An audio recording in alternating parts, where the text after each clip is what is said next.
Hello guys, नमस्कार। तो आ गया है आपका सामाजिक विज्ञान का जो पेपर आज का हुआ है। चलिए इसको सॉल्व करते हैं। पहले एक प्रश्न में है आपका जो सेट है ये आपका बी सेट है ना। चलिए पहला क्वेश्चन है वो है आपका सत्य असत्य। तो गैर नवीनकरणीय साधन वो हैं जो कुछ ही वर्षों के प्रयोग के पश्चात समाप्त हो जाते हैं। तो ये रहेगा आपका सत्य। उसके बाद दूसरा है भारत में अब कुल 22 भाषाओं को संविधान की 8वीं अनुसूची में रखा गया है। तो ये भी आपका सत्य है। तीसरा है आपका भारत में संघीय व्यवस्था नहीं है। तो ये भी आपका सत्य है।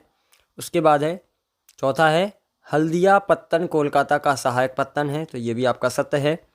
प्राथमिक द्वितीयक और तृतीयक क्षेत्र की गतिविधियां स्वतंत्र हैं। तो ये आपका असत्य है। इसके बाद मुद्रा के आधुनिक रूप में करेंसी कागज के नोट पर सिक्के शामिल हैं। तो ये आपका सत्य है। इसके बाद आपका दूसरा प्रश्न है सही जोड़ियाँ मिलाइए। यदि आपने वीडियो लाइक नहीं किया तो लाइक कर दो यार वीडियो को थोड़ा सा, है ना। चलिए पहला है आपका भारतीय रिजर्व बैंक। तो इसको आपको मिलाना था ऋण का औपचारिक स्रोत से, मतलब तीसरा वाला। उसके बाद दूसरा है स्वामित्व के आधार पर क्षेत्रक। ये इसको मिलाना था पहले वाले से सार्वजनिक और निजी क्षेत्र। तीसरा है आपका सी वाला राजनीतिक पार्टियों के कार्य। तो इसको मिलाना था आपको पांचवें वाले से चुनाव और सरकार व्यवस्था से। इसके बाद है प्रिंट मीडिया चौथा। तो ये आपका रहेगा सामाजिक मुद्दों को उठाना एवं समाचार पत्र। ये लास्ट वाले छठवें से मिलाना था इसको। चूना पत्थर का जो होता है आपका वो रहेगा सीमेंट रहेगा, दूसरे वाले से मिलाना था। एफ वाला है साइमन कमीशन। तो साइमन कमीशन सन 1928 में आई हुई थी, है ना। तीसरा प्रश्न है आपका एक वाक्य में हमें उत्तर देना है। तो भारत में पहली कपड़ा मिल किस स्थान पर लगी थी। तो ये लगी थी मुंबई में और 1854 में, है ना। प्रथम विश्व युद्ध कब लड़ा गया था। तो ये 1914 से 1918 तक लड़ा गया था। उसके बाद है द्वितीय क्षेत्र की गतिविधियों के नाम लिखना था। तो उसका जो गतिविधि उसका नाम है विनिर्माण। चौथा है आपका अतीत में देशों को जोड़ने वाला मुख्य व्यापार क्या था। तो वो है व्यापार। किसी राष्ट्र में सरकार विरोधी समूहों की हिंसक लड़ाई में युद्ध सी लगे उसे क्या कहते थे। तो गृह युद्ध। उसके बाद है आपका छठवा है आपका परिवहन का कौन सा साधन सबसे सुविधाजनक होता है। तो वायु परिवहन होता है ना। इसके बाद है आपके सही विकल्प चुनकर हमें लिखना थे। तो ब्राज़ील में रियो डी जेनेरो में पर्यावरण और विकास सम्मेलन कब हुआ। तो ये जुलाई 1992। उसके बाद दूसरा है आपका छोटा नागपुर क्षेत्र की मुंडा और संथाल जनजातियाँ किन पेड़ों की पूजा करती हैं।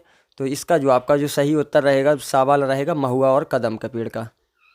तीसरा है आपका भारत की एक बड़ी जल संसाधन परियोजना जिसमें महाराष्ट्र मध्य प्रदेश गुजरात तथा राजस्थान सम्मिलित हैं। तो इसका आएगा सरदार सरोवर बांध। चौथा है आपका भारत की मुख्य खाद्यान्न फसल कौन सी है। धान है। महात्मा गांधी की प्रसिद्ध पुस्तक का नाम हिंद स्वराज। उसके बाद है HDI का अर्थ लिखना है। तो वो है मानव विकास सूचकांक। दब्बा वाला इसका सही रहेगा। ये आपके खालिस्तान अब जो है 5वें नंबर के प्रश्न में होते हैं। चालू करते हैं इसको। चलिए मांगा राव ग्रामीण रोजगार गारंटी अधिनियम 2005 के अंतर्गत खालिस्तान दिनों के कार्य रोजगार की गारंटी दी गई है। तो ये 100 दिनों की है। दूसरा है कृषि खालिस्तान क्षेत्र की गतिविधि है। तो ये प्राथमिक क्षेत्र की गतिविधि है। मध्य प्रदेश का एक राष्ट्रीय उद्यान खालिस्तान है। तो बांधवगढ़ राष्ट्रीय उद्यान भी लिख सकते हैं, बहुत सारे हैं जो उनके आप लिख सकते हैं नाम। चौथा है आपका सन खालिस्तान में श्रीलंका स्वतंत्र राष्ट्र बना था। तो ये हो रहेगा आपका 1948 में। पांचवा है आपका खालिस्तान सरकार 2 या अधिक स्तरों वाली होती है। तो संघीय सरकार 2 या अधिक स्तरों वाली होती है। लास्ट है आपका अफ्रीका में 1890 में रिंडसपेट खालिस्तान था। तो ये आपका पशु रोग था, है ना। ये आपके जो है ऑब्जेक्ट क्वेश्चन पूरे हो चुके हैं और इस प्रकार से आपका ये पूरा पेपर भी है आपका।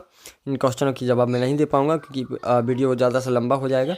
यदि पूरा पेपर चाहिए तो कमेंट करके आप मुझे बता सकते हैं, है ना। और वीडियो को यदि लाइक नहीं किया तो वीडियो को लाइक कर दीजिएगा और चैनल को सब्सक्राइब कर दीजिएगा। Thank you.